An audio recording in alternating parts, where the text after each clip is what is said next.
හරි මේ දැනුවත් කිරීම 2026 ලෙවල් කරන්න බලාපොරොත්තු වෙන ළමයින්ට 2026 ලෙවල් කරන්න හෝ 2027 ලෙවල් කරන්න හෝ අවුරුද්දෙන් සිලබස් එක කවර් කරගෙන විශ්වවිද්‍යාලයකට යන්න කැමති නම් බලන්න ඕන වීඩියෝ එකක්. අනිත් එක තමයි වැඩ කරනවා නම් විතරක් මේ වීඩියෝ එක බලන්න, නැත්නම් ඇතැල්ලා යන්න. වැඩ කරනවා නම් විතරක් මේ වීඩියෝ එක බලන්න. මොකද නැත්නම් ඔයාගේ වෙලාව අපරාධයි. හරිද? පළවෙනියෙන්ම කියන්න ඕන මේ පාඨමාලාව මාස 6න් සම්පූර්ණ SFT ICT විෂයන් දෙකම කවර් කරන පාඨමාලාවක්. මාස 6න් SFT IT සිලබස් එක ඉවරයි. හරිද? ඒ වගේම මාස 6 සිලබස් එක අවසන් වුණු වහාම අපි පටන් ගන්නවා MCQ වලට වෙනම ප්‍රැක්ටිස් එකක්. ඒ වගේම ස්ට්‍රක්චර්ඩ් වලට වෙනම ප්‍රැක්ටිස් එකක්. ඊට පස්සේ essay වලට වෙනම ප්‍රැක්ටිස් එකක්. ඒකෙන් මාස දෙකක් පුරාවට නැවත වතාවක් සිලබස් එක අස්සක් මුල්ලක් නැර මතක් කරනවා. ඒ වගේම මෙන්න මේ මාස 6 ඇතුලේ SFT ICT පාඩමක් අවසන් වෙන වහාම පාඩම ඉවර වුණාට පස්සේ සම්පූර්ණ ඒ පාඩමෙන් අහපු පාස් පේපර් ප්‍රශ්න ටික සම්පූර්ණයෙන්ම කතා කරලා ඉවර කරනවා. හරිද? එතකොට එක අපි මාස 6න් මේක ඉවර කරනවා. දෙක මේක මේ මාස 6 ඇතුළේ අපි පාස් පේපර් ටික ඔක්කොම සාකච්ඡා කරනවා. පාඩම් වශයෙන් සාකච්ඡා කරනවා. ඒක තමයි වැදගත්ම දේ. රිසර්ච් එකක් දාන්න තියෙන බේසික්ම හොඳම දේ තමයි ඒක. හරිද? ඒ වගේම අනිත් දේ තමයි අපි මාස 6 අවසන් වුණාට පස්සේ සිලබස් එක කවර් කරාට පස්සේ සියලුම පාඩම් නැවත මතක් වෙන විදියට ෆික්ෂන් බේසික් ට්‍රේනින් ප්‍රෝග්‍රෑම් එකක් පටන් ගන්නවා. MCQ වලට වෙනම පුරුදු කරනවා. ස්ට්‍රක්චර්ඩ් වලට වෙනම පුරුදු කරනවා. ඒ වගේම essay වලට වෙනම පුරුදු කරනවා. ඒ වගේම ඔය අතරදී ඒ කාල සීමාව අතරදී එහෙම ප්‍රශ්න හුරු කරද්දී ඒ අතරදී ප්‍රොවින්ෂියල් පේපර්ස් යුනිට් වශයෙන් සාකච්ඡා කරනවා. මොඩල් පේපර්ස් ටික යුනිට් වශයෙන් සාකච්ඡා කරනවා. ඒ මාස දෙකේදී එහෙම ෆික්ෂන් බේසික් ට්‍රේනින් ප්‍රෝග්‍රෑම් එක නිර්මාණය කරපු අලුත් ප්‍රශ්න එක්ක ඒ වගේම ප්‍රොවින්ෂියල් පේපර්ස් එක්ක යුනිට් වයිස් මතක් කරලා දෙනවා. එතකොට සිලබස් එක එකපාරක් ඉවරයි, නැවත දෙපාරක් ප්‍රශ්න වශයෙන් ඉවරයි. ඊට පස්සේ මොකද වෙන්නේ? අපි දැන් ප්‍රශ්න වලට හුරු වෙලා තියෙනවා.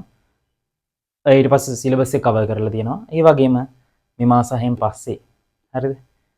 හැම සතියෙම QBT එක දවසක වෙනවා. ඒ වගේම පේපර් ඩිස්කෂන් එක දවසක වෙනවා. ඔයාලට තියෙන්නේ ෆුල් පේපර්ස් ලියන ගමන් මේම පාඩමෙන් පාඩම නැවත වතාවක් ප්‍රශ්න විදියට සෙට් කරගෙන සමාන්තර වැඩක් යන විතරයි. හරිද? මාස දෙකකින් question basic training program එක ඉවරයි. ඒ කියන්නේ විභාග වෙනතුරු සතියපතා ෆුල් පේපර් එකක් ලැබෙනවා. අවසාන මාසයේ අනුමාන පේපර්ස් ලැබෙනවා. සම්පූර්ණ පේපර්ස් ප්‍රශ්න පත්‍ර 16කට කිට්ටු වෙන ප්‍රමාණයක් ලැබෙනවා. ඒ වගේම අන්තිම මාසේ එතකොට දැන් මේක question basic training program එක මාස දෙකකින් ඉවරයිනේ. මාසේ අන්තිම මාසේ නැවත SFT වල ICT වල ප්‍රධාන පාඩම් ඩේ සෙමිනර් සීරීස් දාලා සම්පූර්ණ නැවත ආවර්ජනය කළා. ඒකෙන් යුනිට් වයිස් MCQ 400කට ප්‍රමාණ ආසන්න ප්‍රමාණයක්, ඒ වගේම රචනා ප්‍රශ්න 15කට 20කට ආසන්න ප්‍රමාණයක්, ස්ට්‍රක්චර්ඩ් ප්‍රශ්න 15කට 20කට ආසන්න ප්‍රමාණයක් ප්‍රධාන පාඩම් වලින් නැවත වතාවක් සෙමිනර් එක අවසානයේදී ලැබෙනවා මාකින් එක. වැඩ කරන්නයි තියෙන්නේ. මෙච්චර වැඩ කරන පන්තියක් මං හිතන්නේ ඇති කියලා. තිබ්බ හෝ නැතා ඉගෙන ගන්න කැමති නම් විතරක් අම්මලා තාත්තලාගේ සල්ලි වියදම් කරලා මේකට එන්න. නැත්තම් එන්න එපා. ඉගෙන ගන්න කැමති නම් විතරක් අම්මලා තාත්තලාගේ සල්ලි වියදම් කරලා මේකට එන්න. නැත්තම් එන්න එපා. මේ වීඩියෝ එකත් බලන්න එපා. මම උසස් පෙළ ගණිතාංශයෙන් උසස් පෙළ හදාරලා සමත් වෙලා ඒ වගේම රුහුණු විශ්වවිද්‍යාල විද්‍යාපීඨයට සමත් වෙලා රුහුණු විශ්වවිද්‍යාල විද්‍යාපීඨයේ අධ්‍යයනය කරනවා. මගේ උපාධිය වෙනුවෙන් මම භෞතික විද්‍යාව, පරිගණක විද්‍යාව සහ ගණිතය හදාරනවා. ඉතින් ඔයාලගේ ජීවිතයට මගේ අධ්‍යාපනයෙන් ලබා දෙන්න පුළුවන් දැනුම තව දුරටත් මම ලබා දෙන්න උපරිම try කරනවා. විශ්වාසය තියලා එන්න. ආවොත් පාඩුවක් වෙන්න දෙන්නේ නැහැ. මේ කියපු හැම වැඩක්ම අකුරක් නෑර කරනවා. එන්න, ඇවිත් බලන්න, ජීවිතේ කොට දාගන්න. ඒ වගේම වැඩපිළිවෙල එහෙමයි. උගන්නන එකත් බිඳුව මට්ටමේ ඉන්න ශිෂ්‍යයට වුණත් ඉහළ මට්ටමකට යන්න රෑන්ක් එකක් දාන්න බලාපොරොත්තු වෙමින් ඉන්න අයට රෑන්ක් එකක් දාන්න හැමෝටම හදපු වැඩපිළිවෙලක් මේක. මේ වෙනුවෙන් මම සෑහෙන මගේ ජීවිතේ කොටසක් කැප කරලා තියෙනවා. ඒ නිසා අපිට යන්න දෙන්නේ නැහැ ඔයාලගේ කාලය මගේ කාලය. ඒ නිසා ඇවිත් ඉගෙන ගන්න වැඩේ කොට දාගන්න. නිකන් සල්ලිනාස්ති කරන්න නම් ඉන්න එපා. වැඩ කරනවා නම් විතරක් ඉන්න. ලයිව් ක්ලාස් කරන්නේ ඒකනේ.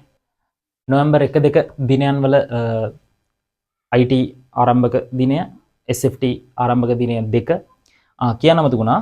මේ පන්තියට එනවා නම් අනිවාර්යෙන්ම ඔයාලට රෑවරු 4ක් තියෙන්න ඕන. ඒ රෑවරු 4 තමයි බදාදා රෑ 7:00 ඉඳන් 10:00 වෙනකම් මොන වැඩේ තිබ්බ පන්තියට එන්න. සෙනසුරාදා 7:00 ඉඳන් 10:00 වෙනකම් එදාට උගන්වනවා ICT. සිකුරාදා 7:00 ඉඳන් 10:00 වෙනකම්, ඉරිදා 7:00 ඉඳන් 10:00 වෙනකම් එදාට උගන්වනවා SFT. ඉතින් දවස් 4ක් ලයිව් සම්බන්ධ වෙන්න ඕන. රෙකෝඩින් ලැබෙනවා. හැබැයි ලයිව් සම්බන්ධ වෙලා වැඩේ කරගන්න. ඔයාලව ගයිඩ් කරනවා. අපි අවුරුදු 13ක් ඉගෙන ගත්තා. ඊට පස්සේ ජීවිතය සාර්ථක කරගන්න අපි විශ්වවිද්‍යාලයකට යන්න හැමෝම ආසයි. අපි හැමෝදාම try කරා විශ්වවිද්‍යාලයකට යන්න. මම විශ්වවිද්‍යාල වරම් ලැබලා මම ඒ අත්දැකීම් ලබනවා. ඔයාලගේ ජීවිතේත් විශ්වවිද්‍යාලයකට එන්න. විශ්වවිද්‍යාලයකට ඇවිත් ඉගෙනගෙන ජීවිතය සාර්ථක කරගන්න. අධ්‍යාපනය කියන්නේ අපේ ජීවිතයට පුදුම වටින දෙයක්. ලංකාවේ තියෙන හොඳම ක්වොලිටි පන්තිය, වැඩිම වැඩ කරන පන්තිය. ඒ වගේම ක්වොලිටි වැඩ විතරයි අපේ ගාව තියෙන්නේ. එන්න ක්වොන්ටිටි එක නෙමෙයි අපි බලන්නේ. ක්වොලිටි වැඩ ප්‍රමාණය නෙමෙයි අපි බලන්නේ. කරන වැඩේ ක්වොලිටිය. එහෙනම් ඇවිත් ඉගෙන ගන්න. ජීවිතේ සාර්ථක කරගන්න ඔයාලට තියෙන හොඳ අවස්ථාවක්. ඇවිත් තමන්ගේ ජීවිතේ සාර්ථක කරගන්න. ස්තුතියි.